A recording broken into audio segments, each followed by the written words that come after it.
Hər kəsə salam. 2025-i xilas edirəm gün 15-ə. Xoş gəlmisiniz. 30 gün 30 fərqli məndə. Bu gün danışırıq Pacer metodundan. Görürsüz artıq ayın yarısına gəlmişik. Tam da 15-ci gündəyik. Yəni 31-ci günü bayram hesab elədiyim üçün, yəni 30 gündən hesablayıram da bu ayı. Ona görə mən artıq yarısına gəlmişik kimi hesab eləyirəm. Ümumilikdə bu gün niyə bu metoddan danışırıq? Çünki dünənki videoda demişdim axı, istəyirəm ki, fərqli öyrənmə metodu yoxlayım. Əgər işə yarayırsa sizlə də bölüşüm. Təzəcə sosial mediada yəni dərs edən hər kəsin dilindən düşməyən bir metod var, o da Pacer metodudur. Niyə? Çünki passiv oxumanı yox, şuurlu, məqsədyönlü öyrənməni 5 mərhələdə izah edir. Yəni burada pedaqogika və psixologiyanı birləşdirir, konkret bir metod qoyur qarşımıza ki, bu metod sayəsində deyir artıq qısa müddətli yaddaşda qalmır, anındaca öyrəndiyimizi unutmuruq, həm də bizə yaxşı təsir edir. Yəni öyrənmə cəhətdən uzun müddətli yaddaşda qalır, həm asan olur, həm də effektiv bir yolla. İndi bu 5 mərhələni mən də özüm başa düşdüyüm şəkildə ifadə edəcəm. Sonra bunu necə tətbiq edəcəyimi də deyəcəm və növbəti gündə işə yarayıb yaramadığı haqqında qısa belə deyim, kobud yana, yəni ilk gündən nə qədər təsəvvür yarana bilərsə, o şəkildə sizə də izah edəcəm öz nəticəmi. Artıq ayın ortasına gəlmişik və bu o deməkdir ki, imtahan yaxınlaşır. İmtahan yaxınlaşdığı üçün mən də hər dəfə imtahana hazırlaşanda özüm üçün tutduğum dəftəri yenə hazırlayıram, imtahan dəftəri və onu belə bəzəyirəm ki, daha romantikləşdirirəm gözümdə. Dərs oxumaq istəyimi biraz daha artırır. Ona görə belə dəftəri bəzəyib düzürəm ki, yəni içim qaralmasın. Ən azından oradakı bəzəklərə baxanda biraz daha həvəsim artsın. Mən yaza-yaza öyrənən, deməli dərs öyrənən şəxslərdənəm. Ona görə yazmaq üçün mütləq hər imtahan üçün ayrı dəftərim olur. Bu dəftərin isə bölmələr olduğu üçün bütün cavabları eyni dəftərə yazacağam. Öyrənəcəyik, sonra da imtahana hazır şəkildə gedəcəyik inşallah. İndi isə gələk əsas məsələmizə, danışacağıq bu 5 addımlı öyrənmə mərhələlərimizdə. Deməli, ilk hərfimiz olan P, previonu, yəni ön baxışı özündə əks elətdirir. Ön baxış nədir? Yəni mövzu ilə qısaca tanış olmaqdır.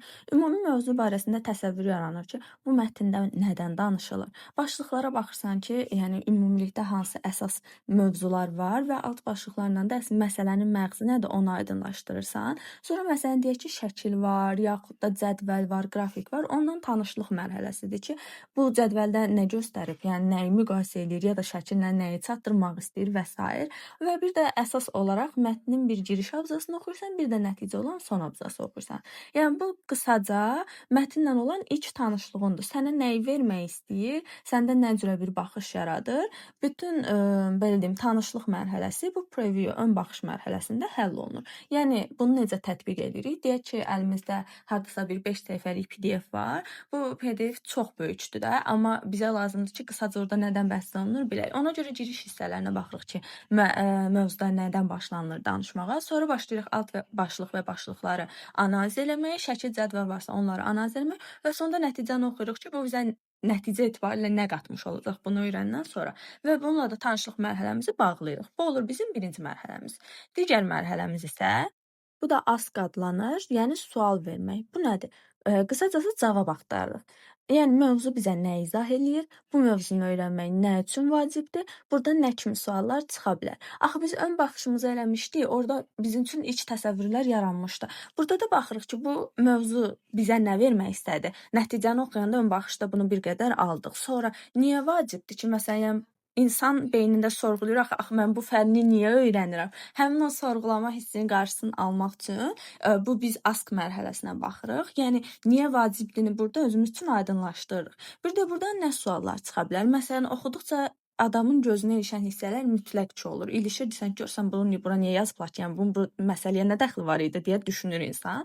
Həmin o düşündüyün hissədə yenə də sual vermək və cavab axtarmaq mərhələsinin öhdəliyi işidir. Deməli, biz ikinci mərhələ ilə qısacası özümüzə suallar axtarırıq ki, görək bu mətni öyrəndə nə əldə eləyəcəyik, niyə əldə eləyəcəyik, məqsədimiz nədən ibarətdir. Sonra gedirik digər mərhələmiz olan üçüncü mərhələ collect. Collect mərhələsində məlumat toplamadır bizim məqsədimiz. Yəni qısacası qeydlər aparırıq. Bu nə deməkdir? Üstdə özümüzə suallar vermişdik axı ki, məsələn bu metoddur deyək ki, mövzunun içindədir, növlər verilib də alt başlıqlar kimi. Bizim maraqlıdır ki, bu növlər burada niyə verilib ki? Artıq biz o sualın cavabını dəqiq, konkret olaraq burada tapırıq. Üçüncü mərhələmizdə başlayırıq o 5 səhifəlik PDF-imizi başdan sona oxumağa.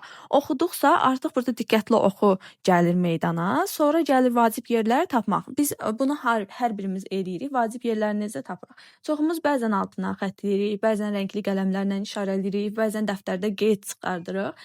Açar sözləri tapırıq və sizə deyim ki, açar sözlər o qədər əhəmiyyətlidir ki, həmişə unutmadığım bir imtahan var. Deməli, mövzu tamamilə yadımdan çıxıb, suala cavab yazmalıyam. Nə yazım bilmirəm. Səhv bir şey də yaza bilmərəm axı bu imtahanda sənəddir. Yəni olmayan bir cavab yaza bilmərəm, amma mən bura nə yazmalıyam deyə içimi yeyir və vaxtın bitməyinə də çox az qalıb.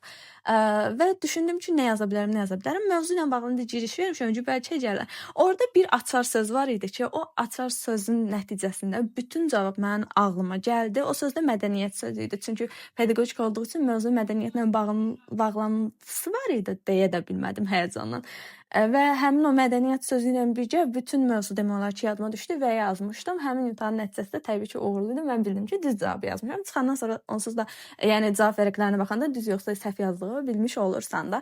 Ona görə də açar sözlər olduqca vacibdir bizim işimizdə. Bu da kollekt mərhələsinin öhdəliyidir ki, açar söz tapırıq, vacib yerləri işarələyirik, lazımdırsa qeyd götürürük və diqqətlə oxuyuruq. Sonra gəlir evaluate mərhələsi. Bu nədir? Qiymətləndirmək. Artıq biz kollekt mərhələsi ilə birgə demək olar ki, mətnlə bağlı hər şeyi bir yerə toplamış olduq. İndi nə qalır? Biz öyrəndiyimiz şey düzmü öyrəndik, keyfiyyətlimi öyrəndik? Məsələn, ayda bu da nəyə lazım idi deyib, nə bezmiş kimi altına xətt çəkiriksə, nə düzgün şəkildə qeyd götürmürüksə, məsələn, orada yazılanı, PDF-də yazılanı dəftərə təzədən olduğu kimi köçürdüksə, bu bir o qədər də uğurlu sayılmır da, düzdür? Deməli, düz və keyfiyyətli öyrənməmiş oluruq. Və bu düz və keyfiyyətli olub olmamadığını araşdırmaqdan ötürü bizim qiymətləndirmə mərhələsinə ehtiyacımız var.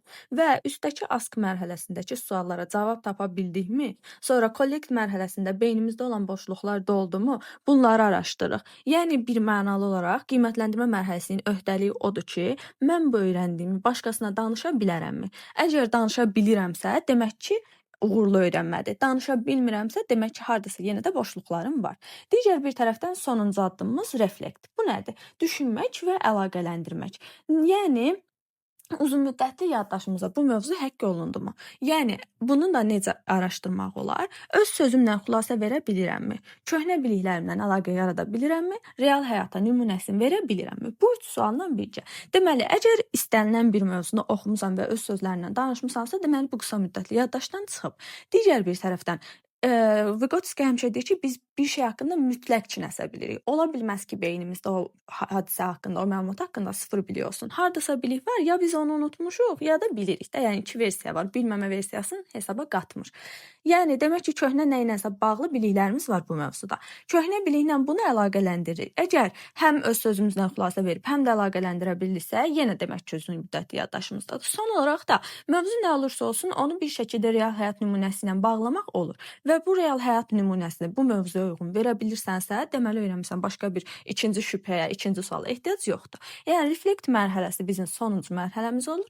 Bu mənalı öyrənmə mərhələsidir və bununla da Pacer metodu tamamlanır. Əslində belə baxanda bu bizim gündəlik istifadə etdiyimiz, yəni dərs öyrənənlərin, imtahana hazırlaşanların istifadə etdiyi metoddur. Sadəcə biz ya spontan edirik, ya da qeyri-ixtiyari edirik də, çünki belə bir metodun olduğundan xəbərsizik.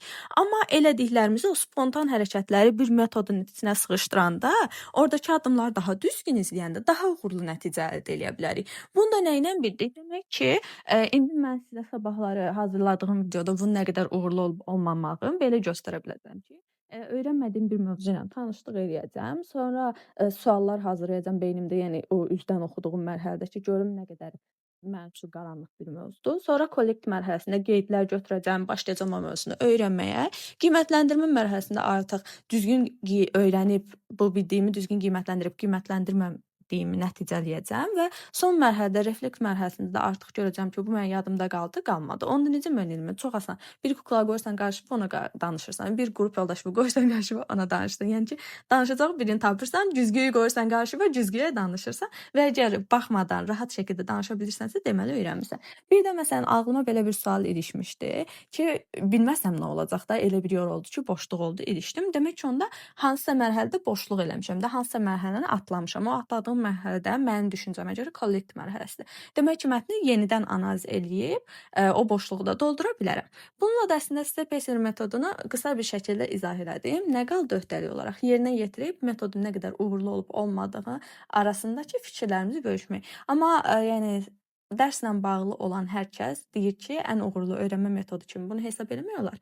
Və son olaraq da burada sizə dəftərimin bəzənmiş son halını göstərirəm və beləliklə 15-ci gündə bağlayırıq. Sabah görüşənədək sağ olun.